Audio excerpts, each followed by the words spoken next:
Welcome back to What Are Noobs with General Disturbance. This is the T28 Concept. It's a Tier 7 premium American tank destroyer. It's located on the south spawn of Ghost Town Encounter, and this one's under the command of Red Dog Alpha 1. Now this is the tank destroyer you get if you complete the second set of personal missions. The first one you get is a Stug 4. And then you get this one. It's actually quite good because a lot of people don't know where the weak spots are, or at least they never research it. It's actually based on the hull originally of an M6, or they made it with components of an M6. It's got a 105mm gun capable of doing 320 alpha, and it's got a reload time of 9.59 seconds, so it's kind of on the high side. But you can see Red Dog Alpha 1's got it down to 8.22. Those machine gun ports on the side of the vehicle, they're the weak spot and the lower plate, and he's been spotted by an enemy tank, and they're already starting to bounce rounds off him. Yeah, this is quite normal. People just don't know where the weak spots are. But that 105mm gun will carve through enemy tanks. Tiger managed to hit him in the tracks, but that's about all the damage he did, and he's put another one into the Tiger. Yeah, even though it's a Tiger P, he's still bouncing rounds. These people really do have to learn that you can only really get good pens either getting behind this thing or hitting those machine gun ports or the lower plate. And even then you probably need a decent amount of pen. The front armour is 209.2mm. It's incredibly thick. So you need a high caliber weapon to get through, either a 105mm or an 88 with enough pen, a premium round maybe, but you're not going to get through with standard ammo unless it's hit in the right place, those machine gun ports. Okay, he's got a 30-degree arc either side of the center line, 60 degrees in total, but that can be a bit of a problem because of course the gun can't turn the whole way round, and if an enemy tank gets behind him, he's toast, because there's not much he can do. He's a very slow traverser, and if the enemy just keeps on his behind, then he's going to be, well, blown up.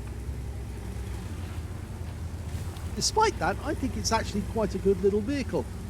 29 kilometers an hour maximum speed forward, so it's kind of on the slow side, but then you've got to remember what it is the concept for, the T28 tank destroyer. And of course the thing is that the Americans needed a tank destroyer that could deal with the Siegfried line, and this was what they came up with. The first attempt, oh, and there goes that VK3601H.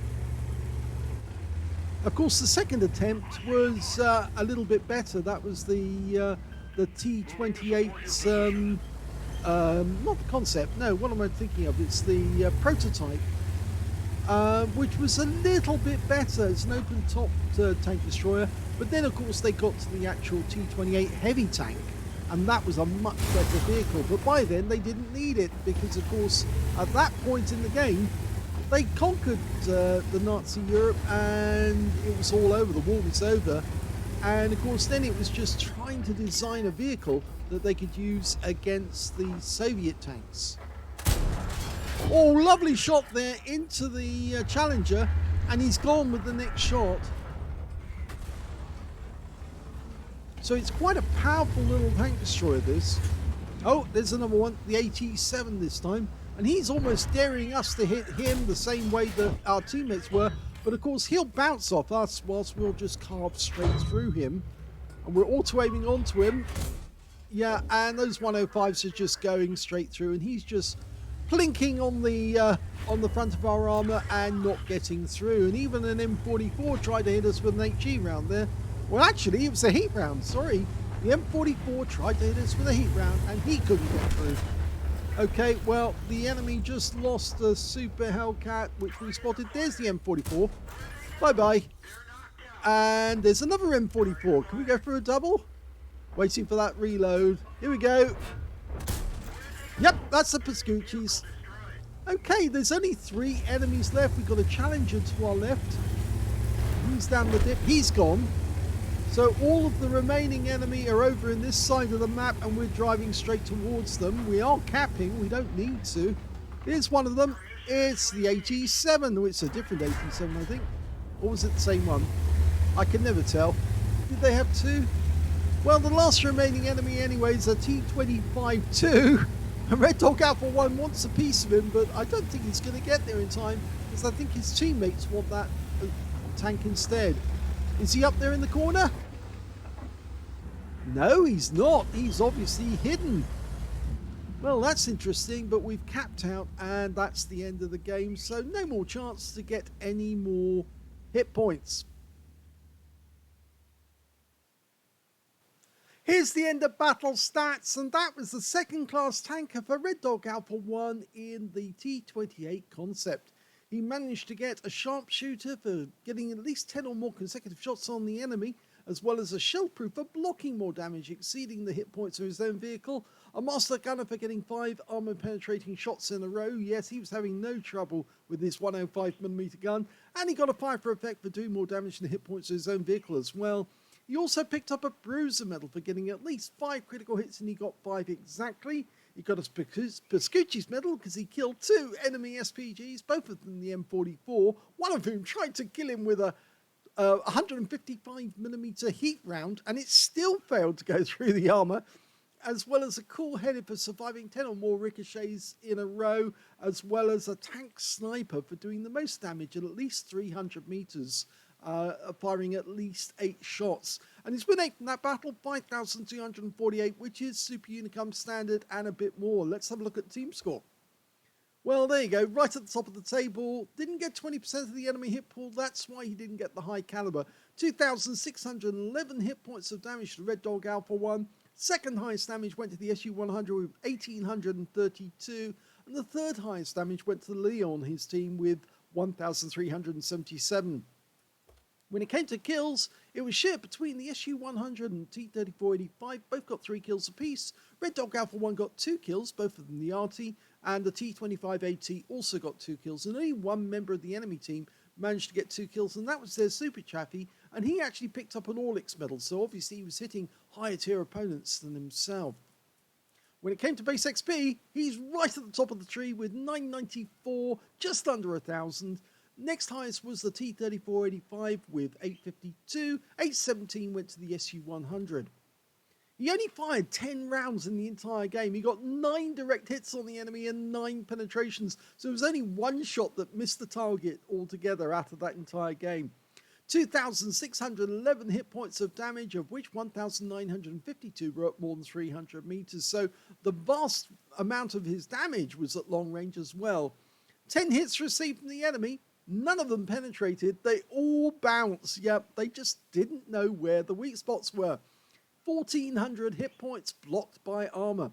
In fact, if he'd received 1 more hit from the enemy, he would have got a steel wall. So I suppose in the end, actually, it's a pity that that enemy tank, the last one alive on the enemy team, the T-25-2, didn't take a pot shot at him, because if he had, then he might have actually got a steel wall medal as well. He also got 1 enemy vehicle spotted, 6 enemy vehicles damaged, 2 killed, and 697 hit points of damage assistance. On a free-to-play account, he earned 27,956 credits for the game. After repair and ammunition resupply, took away 17,506 credits profit, 994 XP, base XP, times 3 for the first victory, and 132 for this being a premium vehicle. Took away 3,114 experience points altogether. Yes, the T28 HTC, it's a bit of a monster when it comes to armor, and you'll see that in the armor profile. Here's the armor profile for the T28. You can see, apart from the tracks area, look at that plate there. That's absolutely enormous. 203mm armor at the front. I did say the lower plate is actually one of the spots you can pen. If you've got enough penetration, that's where you can aim.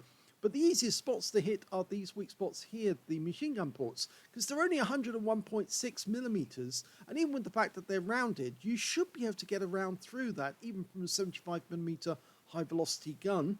The rest of the vehicle, well, if you try to aim for that upper plate, you might as well just ricochet off. It's only 50.8 millimeters, but it's so well angled, you're actually getting about 150 almost armor. Don't aim for the turret again. 203.2 millimeters again. You're not going to get anything. It's not a turret, actually. It's a casement. And you can see on top of the vehicle, it's fairly thin, 25.4 millimeters, but you're not likely to see that. There are 3 viewports up there. And yes, you could probably pen those if you're accurate enough to get a shot in it. So if you're a sniper, go for those little ports. But most people will just go for the machine gun ports. They're really rather big and easy to identify. If you get behind one of these, the armor again is thin. 50.8 millimeters on the rear of the vehicle. You can see this upper area here. It's very well angled, but again, it's only 25.4 millimeters, so it's thin. You can penetrate one of these. We go to the live model just to see where the hard armor is. Yeah, if you're looking straight at one of these, just about everything is hard except those machine gun ports. Yeah, that's why they're the weak spot. You really have to go for those. They didn't put enough armor around those, but thankfully this tank never went into production. If you hit the sides of the vehicle, yes, you've got a reasonably good chance of penetrating that, but the rear of the vehicle is obviously the best area to try and penetrate because it's so thin around there. Let's have a quick look at the modules. The driver's sitting up front in the center on this one. We've got the gunner right next door to the gun on the left-hand side of the vehicle, and you can see 2 big ammo racks either side. Now, they're just slightly forward of the machine gun ports. If you are going to shoot through the side of the vehicle, try to shoot towards the front of the area on the side by the gun, because that's where you're more likely to get an ammo rack.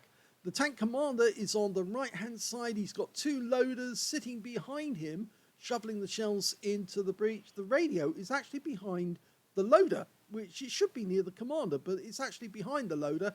And at the back, we've got the engine sandwiched between 2 fuel tanks driving the rear drive sprocket. So it's a rear-wheel drive vehicle. There's no transmission up front. There's no drive shaft going through the vehicle to the front. It's all a rear-wheel drive.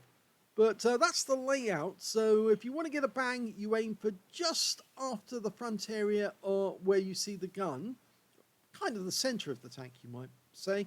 And if you want to set it on fire, just aim for the rear area or come around the back of the tank and shoot into the rear, and you should hit something that's soft and goes up in flames.